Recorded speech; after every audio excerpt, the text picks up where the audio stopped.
In 2025, the legacy of the Karate Kid returns with a powerful story that unites old legends and new warriors.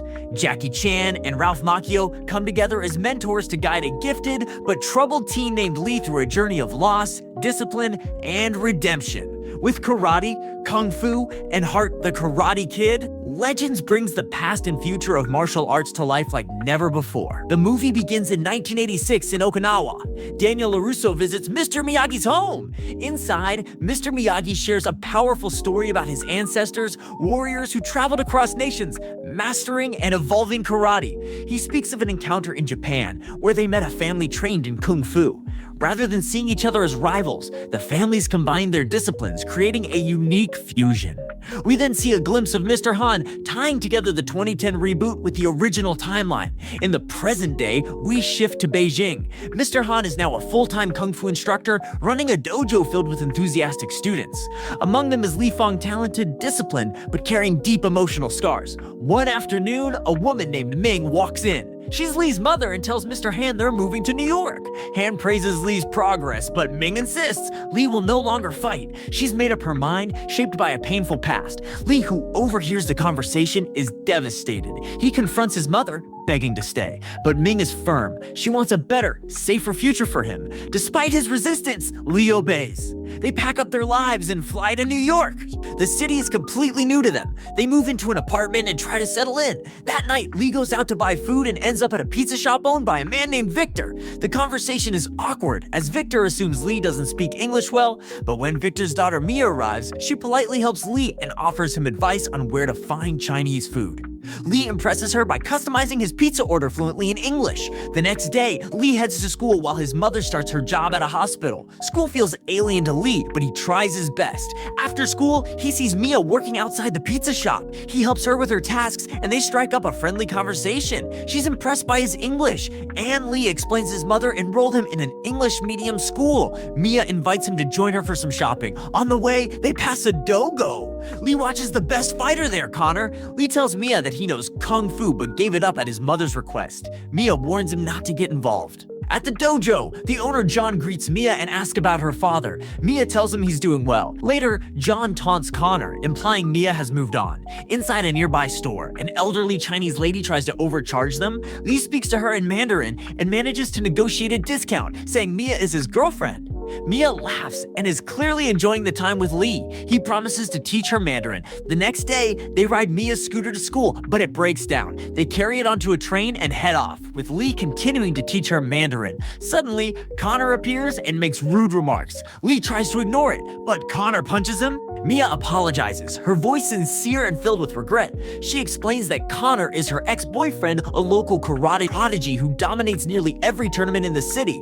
His reputation is intimidating, and his attitude even more so. Lee listens quietly, hurt not just by the punch, but by the history Mia shares. Later that evening, Lee's face is visibly bruised. Victor, having noticed, gently applies makeup to cover the marks. They both know Ming would never approve of him fighting again. But despite their efforts, Ming notices the bruises the next morning. Her reaction is swift, disappointed, angry, and fearful. For Ming, violence is more than just a bad habit, it's a trigger from a painful past. At school, Lee tries to refocus. He meets Alan, a calm and supportive student assigned as his academic tutor.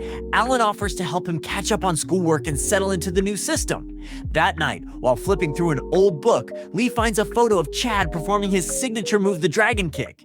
The memory is sharp, painful. Inspired, he heads outside to replicate the kick, but his attempts fall flat. He's frustrated, overwhelmed, but determined.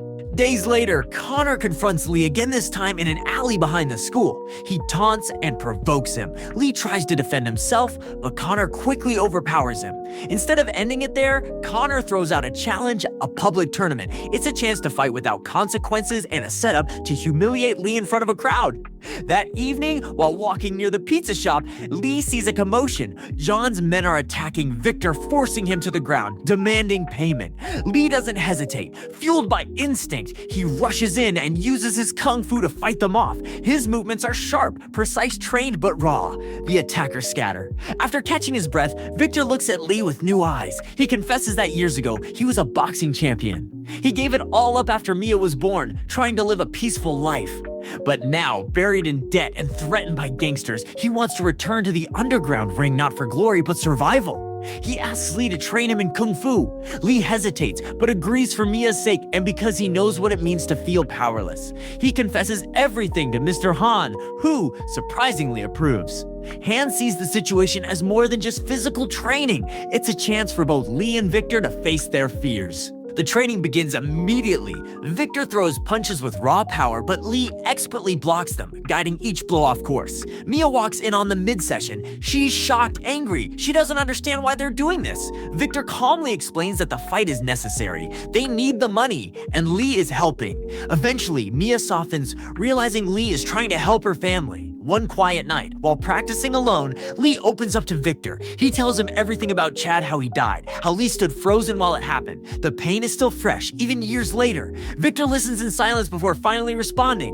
"What happened wasn't your fault," he says. "You were a kid, and you're not that kid anymore." Later, at a neighborhood party, Lee sees Mia talking to Connor. The scene crushes him. He assumes they've rekindled their relationship.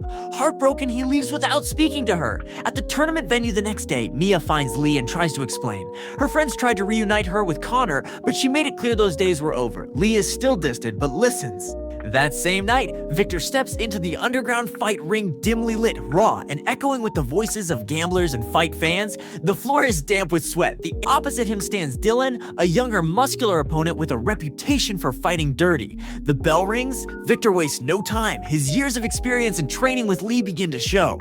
He lands solid punches, each one backed by technique and precision. For the first few rounds, he holds his ground with confidence. Spectators are impressed. Even Dylan seems taken aback by Victor's surprising stamina.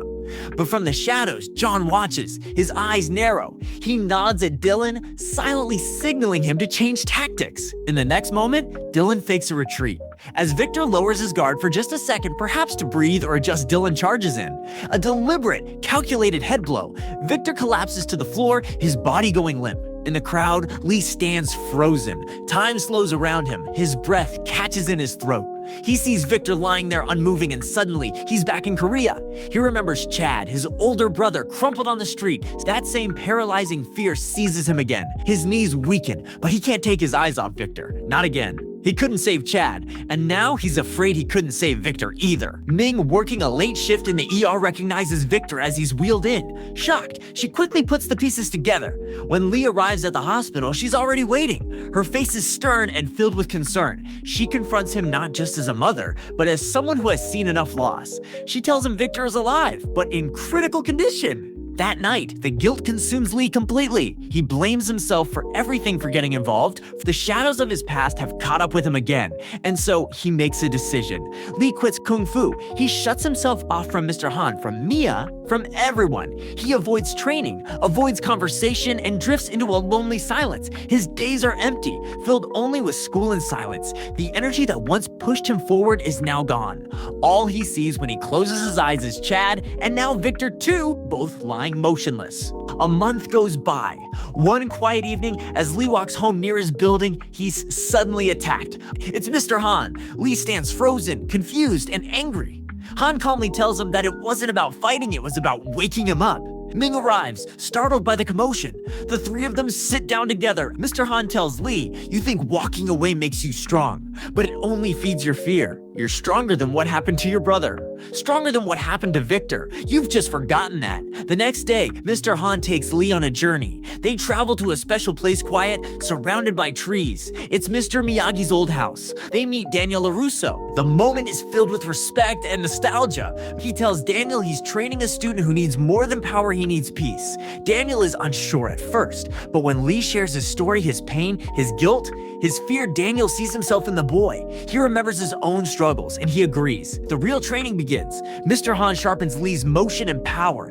Daniel instills timing, control, and restraint. Lee practices over and over, often falling, often bruised, but always rising.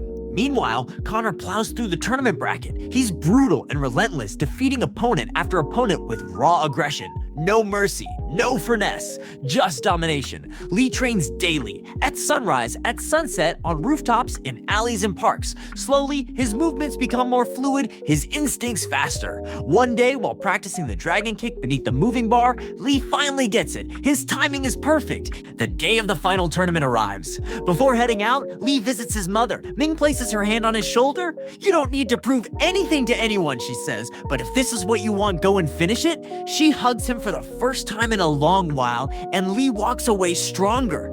At the venue, Daniel presents Lee with Mr. Miyagi's old headband, a symbol of balance, discipline, and honor. Lee ties it around his head with pride.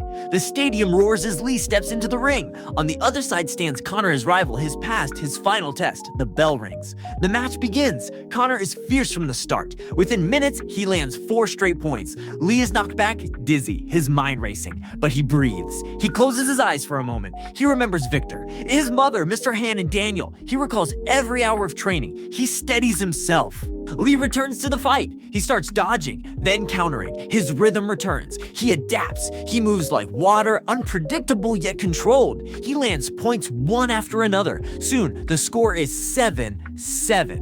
It all comes down to the final strike. Lee charges forward. Conor braces, expecting the same dragon kick Lee once used. He moves to block it, but Lee surprises him. This is the new version. He ducks low, spins underneath, and lands a clean, perfect strike to Conor's side. The referee raises his hand. The match is over. Lee has won. Conor, embarrassed, lunges at him again, but Lee catches his punch mid-air. He doesn't retaliate. He simply lets go. The crowd cheers louder than ever. Conor lowers his head and walks away defeated, not just by technique, but by character. 1 week later, Victor's Pizza Shop is back in business. It's thriving. Customers crowd the front counter.